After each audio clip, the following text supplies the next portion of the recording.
And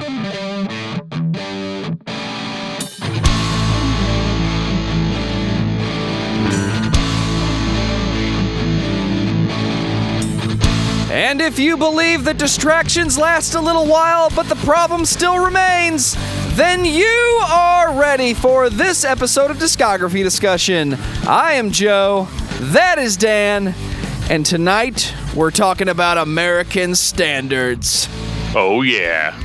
Don't you love that American standards? I do. It's been a long time coming. I've been telling Brandon forever that we were going to do this, and, we're finally going to do it. So here you go, buddy. For those that do not know, Brandon Kellum was actually the first guest that would appear on Discography Discussion podcast way back on episode 10 when we decided to talk about Solid State and Tooth and Nail Records. So that is correct. You would think we could have got 1 hour total of music in between now and then, because while the discography is not small, the feature length, as it were, is quite brief. But when you get to know these guys, you find out real quick that they're all about giving you the best they got right up front and throwing out the fluff, if you know what I mean.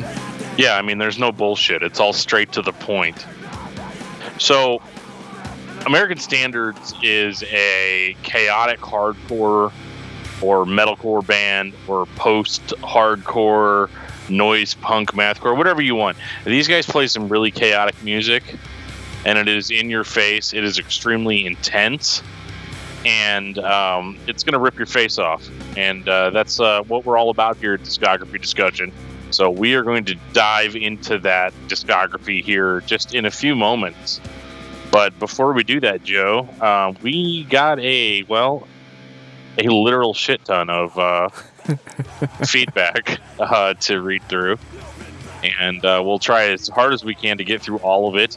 Make sure we mentioned everybody that sent us a message over the past couple of weeks, and we will do our very best to try to answer all of them as good as we can. Unfortunately, I'm sure there may be a couple people that are missed, and for that I apologize. We'll try to get you on the next one. Well, before we get to listener feedback and American Standards, I'm going to take this time to say thank you to everyone for listening and for subscribing. If you are not a subscriber, you can find everything Discography Discussion at discussmetal.com. We are on Google Play, iTunes, Stitcher, TuneIn Radio. You can find us everywhere you listen to podcasts. We even repost on YouTube. So if you've got a Google Home or an Amazon Echo, you can use that particular keyword for whichever speaker you have and ask it to play the latest episode of Discography Discussion podcast, and it will. We're also on Facebook and on Twitter at Discuss Metal. Be sure to like, favorite, and subscribe. And now Dan is going to tell us all about 5-star reviews. We definitely love 5-star reviews here on Discography Discussion. We actually haven't received any in a while, but that's okay. If you're feeling new to the podcast and you want to contribute in some way, shape, or form, the best thing you can do for us is to get on the old iTunes and give us a review that reflects how you feel about our podcast. So whatever kind of review you think we deserve is totally awesome, and we appreciate it from you. I've also added functionality to the Discography Discussion Facebook page. If you like us on Facebook, you now actually have the ability to review the podcast. So if you don't feel like navigating through iTunes to give us a review, you can leave us a review right here on Facebook. That's definitely a cool thing that we'll be checking in on routinely. And if anything's cool, we'll be sure to read whatever you wrote on there. Definitely hit us up. So in 2018, amongst other developments we've had, we are actually part of the Amazon.com affiliate links program. So whenever we talk about an album, we're going to try to put an Amazon affiliate link in our show notes for every album that we talk about on each episode. What that means for you is that all the albums are now conveniently in one place for you to go and buy at your leisure. And every time you buy something off of one of our links, that does actually go towards helping the podcast in some capacity. And we really appreciate that. And we're just trying to make it easy for you to get the music that you want to get. Another way you can support the podcast is at patreon.com/discussmetal. We have some sweet perks there if that's your thing, including but not limited to playing Doom versus me and Dan. Get ready to lose. I lose every time. So, what we have captioned in our show notes as catching up on last week's episode, we have a lot of new followers on Twitter. We have a lot of new followers on YouTube. And we have a literal and figurative shit ton of feedback. So bear with us if you're new to the podcast. We are going to talk about American Standards shortly. In regards to episode 37, that was our Deadsy episode. TJ the drummer, that would be the drummer for Spectre Media Group. Yeah, that's he does videos with Glenn Fricker, right? Yes. Okay. Cool. And his question was, with the rise of retrowave, how do you think Deadsy would have fared today compared to 15 years ago? And I did respond to that myself, saying, if nothing had changed, I really do think that the end result would have been the same. You know, it's frustrating to find a band that is that good, that you love, that you really feel like came out at the wrong time. But if nothing was changed, I think it would have been the same. Eventually, it would have dropped off. I agree with you. I mean, I think with Deadsy, they were really unique.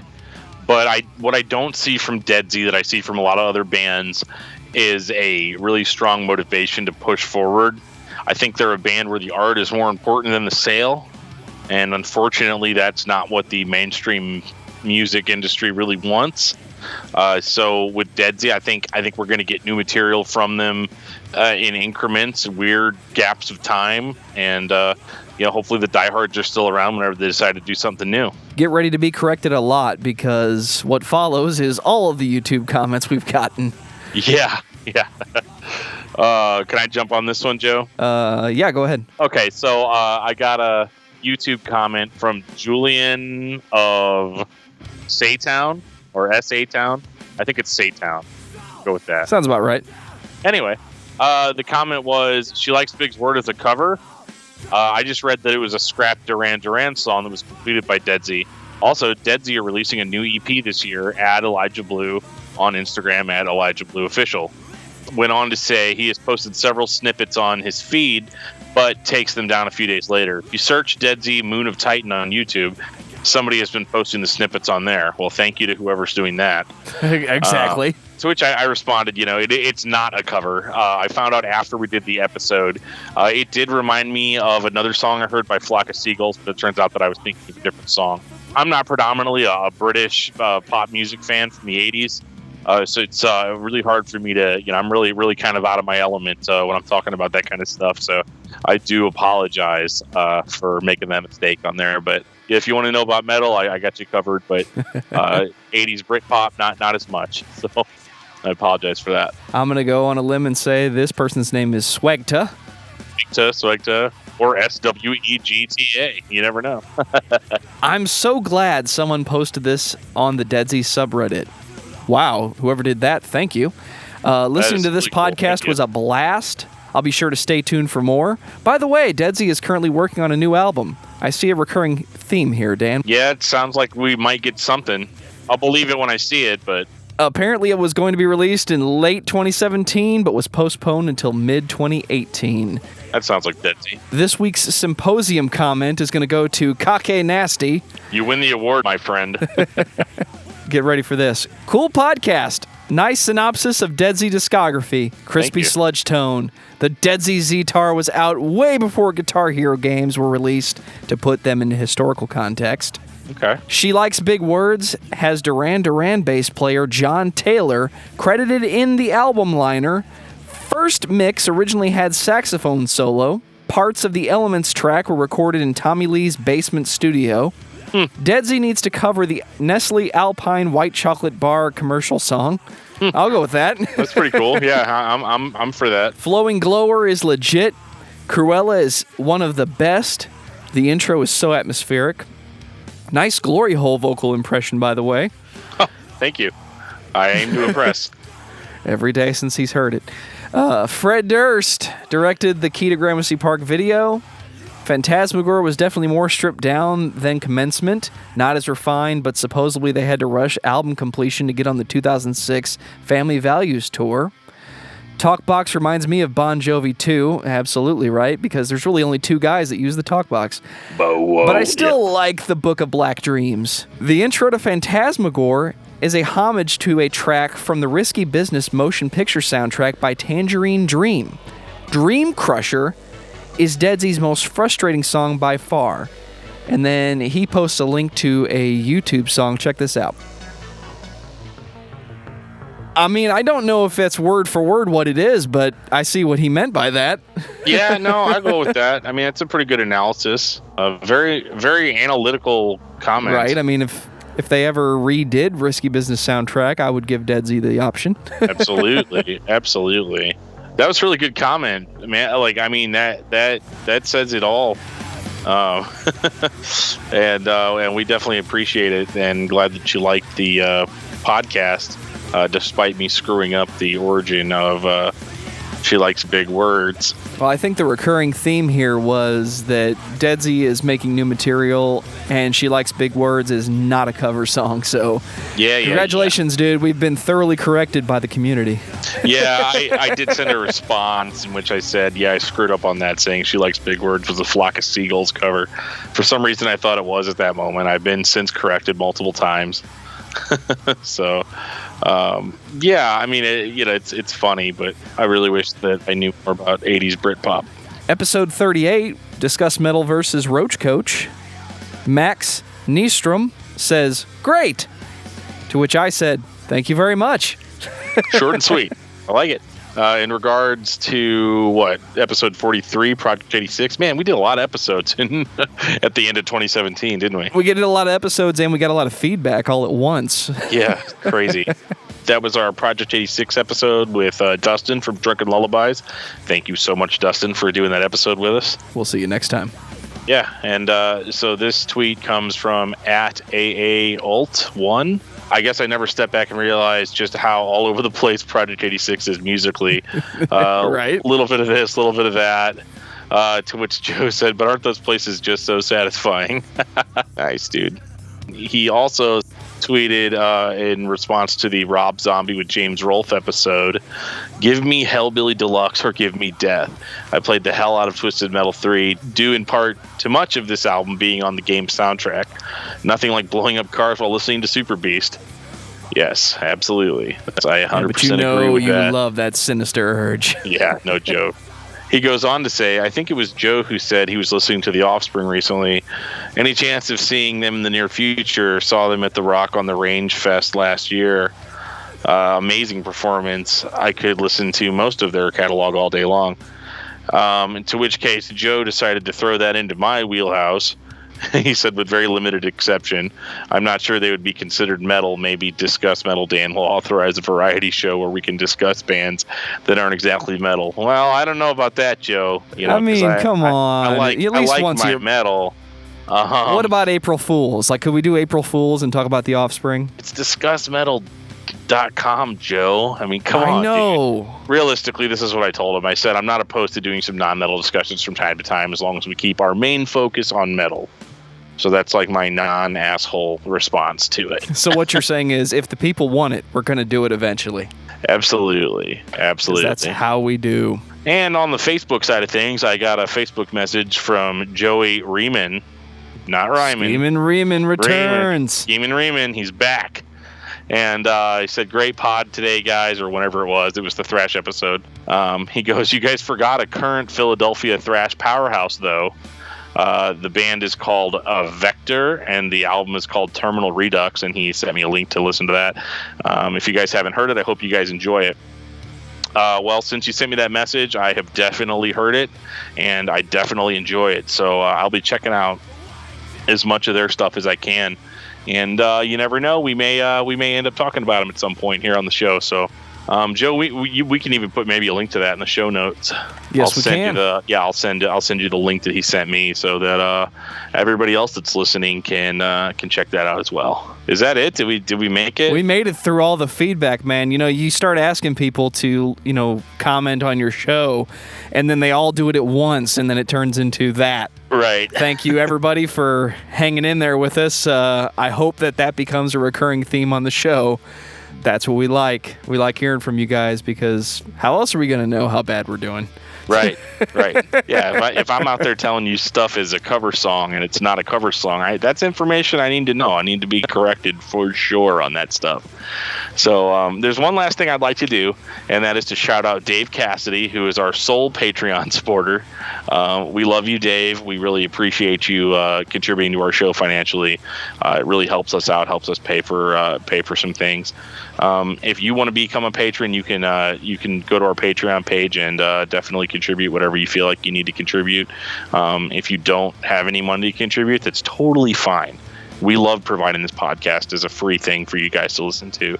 It's just something we enjoy doing, and we're glad that you guys are here and that you're listening. So, awesome. Are we ready, Joe? Are we ready to dive in? We are ready to dive in. Dan, tell me about American Standards. American Standards is a chaotic hardcore band from Phoenix, Arizona. They put out their first official release called Stil Life in 2012. And I got to tell you, Joe, this band is seriously intense. My review of this band when we had our first interaction way back in April was it's Norma Jean mixed with real raw punk rock. And it was all about the energy and about the intensity. And I said to you, this is a band that just put their best foot forward and left their bad feet behind them. Because the first thing you're going to hear when you put in their main releases, which are Stil Life and Anti-Melody, they also have two other releases, The Death of Rhythm and Blues and Hungry Hands. But those are more quick EP releases. I think one of them was a 7-inch vinyl. Yeah, well, it's all quick. I mean, no joke about that. It's all quick. What is the total here on their actual release time? If you take both EPs and both full lengths and put them together, you have a total of 1 hour and 5 minutes worth of music. Please understand, though, that this is not a bad thing. No. Because I don't know about you, but like how often do you listen to a record where it just seems like the band takes 3 or 4 tracks to really get started, or their intros go on forever. You know, they're long, plodding, boring instrumentals. Don't get me wrong, guys. I love all that shit. But with American Standards, you are getting punched in the face from the first second you turn this thing on. I'm talking about Stil Life right now. It literally just starts off with what you can expect. You know, Stil Life starts off with a song called Self-Titled, or rather Self-Entitled. And it's just Brandon Kellum screaming into a microphone. And one of the first things that you're going to notice about this band is this is not a band that's talking about their girlfriend, or you know, their mom took their, you know, cigarettes away and now they're mad about it, or anything like that.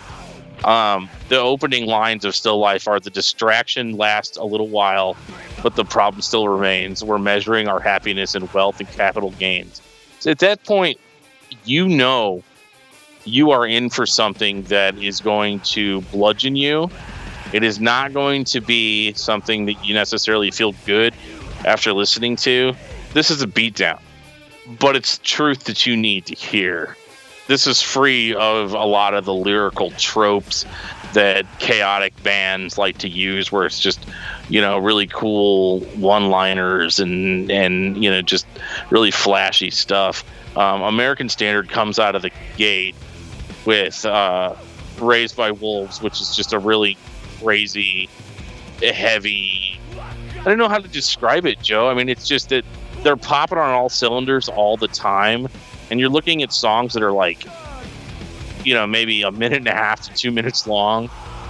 There's so much passion in that 1.5 minutes that you don't need an excessively long song to make your point, you know? I call it hardcore punk rock. Yeah? It's fast. It's over before it ends. It's intelligent. And it's intense. You're engaged for a very short amount of time, but you're completely engaged. It's almost like punk rock for people with ADD. Right. And yeah, I've been out of the hardcore punk scene for a while. I keep in touch with some people that will always be in the hardcore punk scene. When I had mid to late 2000s hardcore punk explained to me, it was all about get in and get out. It was about the 2-minute song. It was about, I have a verse and I have another verse and then we move on to the next song. And while I thought it was kind of a gimmick, I respect it because it's a very 70s punk mentality. Play fast, get in, make everybody pay attention to what you're doing, and then move on. We got thrash metal the last time somebody did that. So I wonder what we're going to get from this, because this is the aftermath of bands like Norma Jean, who aren't doing Bless the Martyr, Kiss the Child. They're doing Polar Similar. Right. And over here we have American Standards doing The Anti-Melody and Stil Life. And I'm in every time I listen to it. This is my 30-minute lunch break. I'm going to put on Stil Life and then go back to work. Do Stil Life in one of the EPs, man. You couldn't stop me after I'm listening to Stil Life. For my hour lunch break, I pretty much get it all in. Well, yeah, I mean, you start shortly before you walk back in, right? Right. Well, I'm being a little facetious in the sense that at my job, I can pretty much listen to music all day. So, well, you know, I do. We all have our corporate restrictions. Well, I have one location in my job that it is literally like about an hour and 10 minutes away from my other location. So when I have to drive there, it hasn't been that unusual in the past 8 months or so for me to listen to all of the American Standards albums while I'm driving. And I don't have a problem with it. And typically I make fun of bands for being that slow, but like I think if you're trying to deliver a quick, swift punch in the face, it has to be quick and swift, and that's what we have here. It hurts, it's painful, but you know, for dudes that like stuff like The Chariot or Norma Jean or Converge or Every Time I Die, you know, like bands like that are cool. I love all those bands that I just mentioned, but there's something about American Standards that's really endearing to me over time, in the sense that like it just feels profound, but isn't like trying to load me down with like good vibes either. Does that make sense? Like in Paradigm Alt Shift Delete, you know, he says a wolf in sheep's clothing at the company masquerade, Soul Train down the profit margin. I'm just trying to keep my head above the water. It's getting harder every day. And like, that's not something that like I feel good about. Like that to me, like I take this song personally. I take this song personally in the sense that, you know, I work a corporate job, and it's just day in and day out, and then the whole thing of I'm just trying to keep my head above the water. It's getting harder every day, you know, like I mean, just a couple days ago, Joe, I remember I was talking to you on the phone, and, you know, I just worked a 21-hour shift in my job, you know, and that's not the first time that it's happened, you know, and it does seem like it's getting harder and harder, you know, and he's just becoming one with the machine. I don't know where it ends and when we begin. They remove the harp but demand the function, you know, like that's, oh my goodness, you know, all for progress and production. I really feel like when I listen to this band that somebody let the hardcore band in the back door, and now the people in the cubicles don't know what to do. They don't know what hit them. It's right. Very smart at the same time. Well, I feel like that song is sung from the cubicle. You know what I mean? Like it's rough, and like it doesn't make me feel particularly good, but at the same time, it makes me feel better knowing that like somebody else out there gets it. And I haven't really connected with a chaotic heavy band like this lyrically in a very long time, because the lyrics are well written and they're poetic, and yes, they rhyme sometimes, but like the thing about it is that like it's just very honest and very easy to pick up on what the meaning of the songs actually are, and this is something that really follows them throughout their career. I do think that Stil Life, especially the song Stil Life, that song is extremely emotional, and I don't mean emotional as in like broody or, you know, like a spoiled rich kid or something, you know, like I don't mean it like that, like, you know, like my girlfriend broke up with me or that sort of thing. Like the song Stil Life just like really hits me like a sack of bricks, you know. At the end of the song, he says, when I thought I had hit the bottom, you handed me a shovel, but maybe, baby, we were buried from the beginning. Oh, I feel like I've been digging 26 years just to get to ground level. So I climb and I climb to get to rock bottom. Sometimes I feel like I'm stuck in the still life. And like that, dude, like that is beyond profound because it's personal. Yeah, it's really easy. It's really easy for like a punk hardcore band like this to just talk about politics, you know? And like there is a little bit of that, but like they don't necessarily take like a definitive political stance on things. Like a lot of these lyrics are like really personal, you know, talk about like stagnation, you know, which is what we all kind of fall victim to. And this song really ties up the record really well. And I think we're at like minute 17, you know, by the time this fucker rolls on, you know, like this is real stuff. And like back in when was that, Joe? Was that April 2017? Yeah, so like back in April when Brandon contacted us on Twitter saying, you know, hey guys, you know, I saw you have a podcast, I want to talk to you or whatever. You know, I immediately went, you know, on my Apple Music and I listened to everything that American Standards had released, and really just reading the lyrics to Stil Life and really getting into the songs and figuring out what they were about. I was like, yeah, I definitely want to talk to this guy. You know, right? It was really cool, and that's not to take away from the rest of the band. I'm a vocalist, so like I tend to gravitate towards the vocalist on a lot of things, especially whenever the lyrical content is so strong. This is really chaotic, and the band is tight here, but not like so tight that it's like, you know, it's not tight like a Meshuggah or a Tony Danza Tap Dance Extravaganza or something like that, where like it's so tight you can't drop a pin between the riffs. Like the band is good. There's a little bit of like first take stuff going on here where like they're playing the song to the best of their ability the first time and keeping that. And that really allows the riffs and the drums to like, you know, to the guitars and drums to like really work off of each other. And it just has this really organic, full feeling to it. And I have to say, I think Stil Life probably is the best sounding American Standards record. And I like it a lot. And it was my personal favorite until they released Anti-Melody a little while later. I do want to take a minute to talk about the death of rhythm and blues.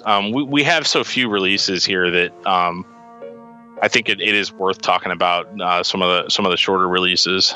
Like we said in the beginning, or middle, depending on how you view our listener feedback, 1 hour and 5 minutes of music. Right. So I want to make sure that we give these guys their due credit, you know. So in the spirit of that, I'd like to move on to the death of rhythm and blues. Let's talk about it. What did you think of this record, Joe?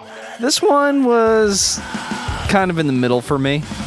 I heard Stil Life. I heard Hungry Hands, which I know came out later.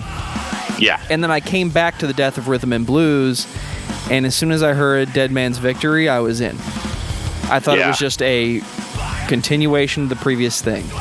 Being an engineer, I hear albums for what they technically are a lot of the time. So, okay, this is a band that did the exact same thing on a different day with a different set of microphones and a different person behind the board. Other than that, everything else is the same. It's just a continuation. I think a band can do a natural progression where they grow from, to use Metallica as an example, there's a natural progression from Kill 'Em All to Master of Puppets to the Black Album.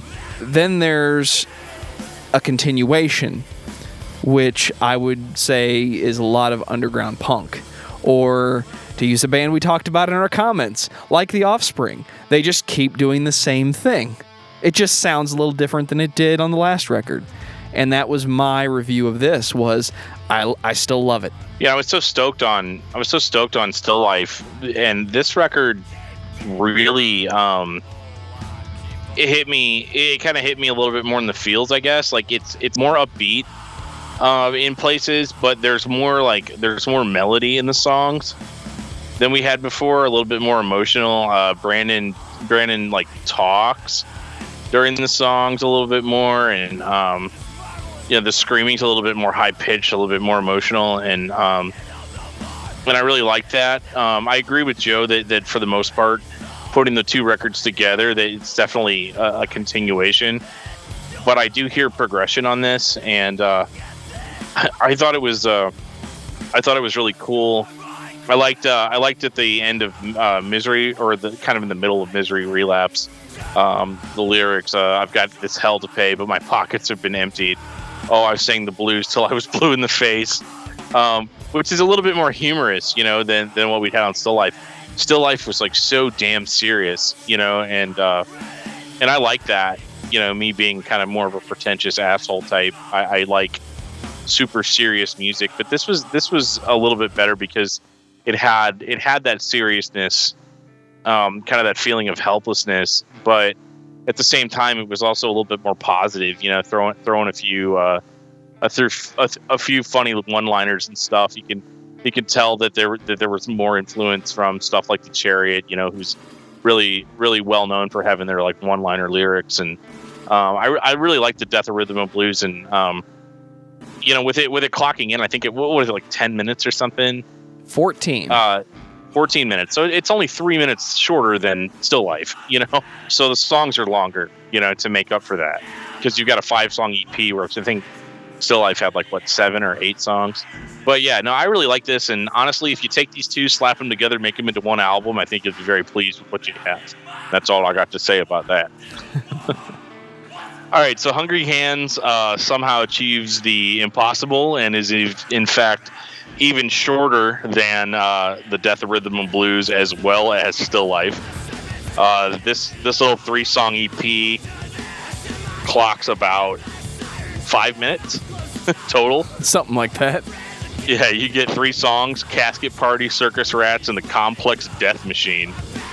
They really amped up the chaos on this one. This is a little bit less broody than what we had on the previous 2 releases. Not to say those releases were super broody. I mean, they were still super chaotic and kind of off the wall. But when you hear Casket Party, I mean, they've gone off the rails, and they are more focused on the chaos of it all here than they were before. It's weird. Brandon Kellum kind of sings, which he did a little bit before, but yeah, it sounds cool, and it doesn't sound forced. It's brief, and I think it sounds really cool. Casket Party really just kicks your ass. I mean, I'm really, really, really into it. The awesome lyrics are still there, and what you got with these 3 songs is you got kind of more of a feeling of what we were going to get on Anti-Melody. I have the 7-inch vinyl as well as the cassette version. I'd say let's move it right along then and talk about Anti-Melody. All right. Because I know you got Danger Music in your mind. Oh, I do. Anti-Melody. Very strangely named album because, well, there is melody on this record. Right. So this thing starts off, I mean, with a bang, which is, typical American Standard stuff. Brandon comes in screaming, dancing around, and it's just one of the coolest songs on here. It's really another song about stagnation, and I love it. I love every second of it. He says, I painted myself into a hole. I gave up my heart to find a soul. I quit my crimes, but still cast your stones. The pigs eat filth because it's all they know. And that is just amazing. There was a review for this that referred to this record as full of piss and vinegar. And that's not far off the mark. This record is insane in its insanity parts, in its chaotic parts. Really, the first 3 songs just kind of don't let up. Writer's Block Party is bombastic and kind of really in the face. Carpe Diem Tomorrow kicks in and is just another full-on blast. Not strong on lyrics, not strong on track length. I mean, it just goes, and you need to be along for the ride. And then it bursts into Church Burner, which is just another crazy. I mean, they're not letting up. They're not letting up at all. and I love that about this record. But some of the songs that I found really notable on Anti-Melody were kind of the more different songs that they did. Track 4 kicks in, Bartenders Without Wings, and this sounds like, I mean, for lack of a better term, this sounds like an emo song, or like an early Tooth and Nail, kind of song, and I love it. I mean, it's shouted, like the vocals are, for the most part, shouted, really passionate, really heartfelt, and it's really a different sound for them, but I think it fits them really well. And then you got Cancer Eater, which is just straight thrash metal, kicking right off. Yeah, oh my god, dude, Cancer Eater's insane. But we cannot ignore, we get Bartenders Without Wings, which is a very melodic, passionate, heartfelt song. With some really great singing at the end of it. I mean, it's a really good song, and that's why I laugh whenever this record's called Anti-Melody, because that's a very melodic song on this record, albeit it's kind of the only one, but it is, kind of works against the Anti-Melody theme. But once that's over, it goes into probably what is my favorite song, not just on this album, but like ever. I mean, Stil Life comes really close, but this song is just dissonance, dissonance, dissonance, dissonance. Clocking in at, probably just under 2 minutes. It is not a slow burn. It is literally just in your face the entire time, and I love it. Much like every American Standards release, there is a multitude of songs that are constantly in your face. Yeah, I mean, and the way you just go right into Cancer Eater after it, I don't know what else to say. Like, I feel kind of weird just like praising the band as much as I have, but like, these guys don't give themselves enough credit. This is an extremely emotional song, and I would definitely encourage you guys to check out the lyrics to it. If you go on Bandcamp, you can actually read all the lyrics to every song. And a lot of they give away a lot of free stuff on Bandcamp too, so you definitely need to. Yeah, there's no excuse not to listen to this band. Yeah, there really isn't. If you're into chaotic, heavy stuff, this is it. I mean, this is cream of the crop stuff, and I. This isn't just because like I'm friends with Brandon or whatever. Like, this isn't like we didn't do this episode as like a favor to him. It was literally just. We've had 8 months or 9 months to really digest everything that we've gotten from this band. And at this point in time, they're kind of my go-to band for this style of music. One really big standout for me is Chicago Overcoat, which is a really kind of a slower track that's like a slower track for them. I don't know. Like, it's just got this really like dank, decayed, slow, angry feel to it, and it's definitely like a really good Bad Day song. Right. And I mean, this record just kind of comes in, kicks your ass, and leaves, just like they always have. I think it comes in like what, Joe, like 22 minutes, 24 minutes? 24. So it's the bulk of their discography for sure. And honestly, if you could only buy one American Standards record, I would definitely go with Anti-Melody, like for sure, without any hesitation. The other releases are really cool, and I definitely encourage you to check those out, but Anti-Melody is really where it's at, and I can't wait to hear what the band does in the future. I'm going to say that my final thoughts on this band are exactly what you said a moment ago. They come in, they kick your ass, they leave. It's just, what flavor of ass kicking would you like today? Right. Yeah, there's a 31 flavors of 31 flavors of ass kicking that go on here, and yeah. So I mean, my final thoughts are, you guys are doing great. Keep it up. I don't want to hear about this band breaking up or slowing down anytime soon, and I don't think that's in the cards. I think this is not the last we're going to hear from American Standards. What's your album of the week? My album of the week?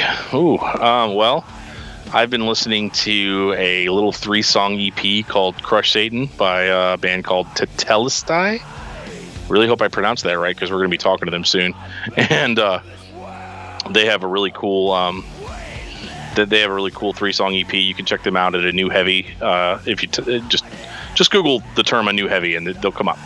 It's really cool stuff, really chaotic, like American standards, and I like it. Definitely something worth checking out. I've been listening to Tom Waits, Bad As Me. Nice. Good old Tom Waits. I know, right? What do we have coming up in the next few weeks? Because we've had a lot of listener feedback, and I have a feeling a lot of people are going to be tuning in. Yeah, coming up, we have at least, not officially booked, but going to happen soon. The first one that is officially booked is we will be talking to Scott Mellinger from Zayo next week about the band Carcass, which will be a full-on discography discussion about the band, and we'll get Scott's thoughts and what he likes about Carcass, and that'll be really cool.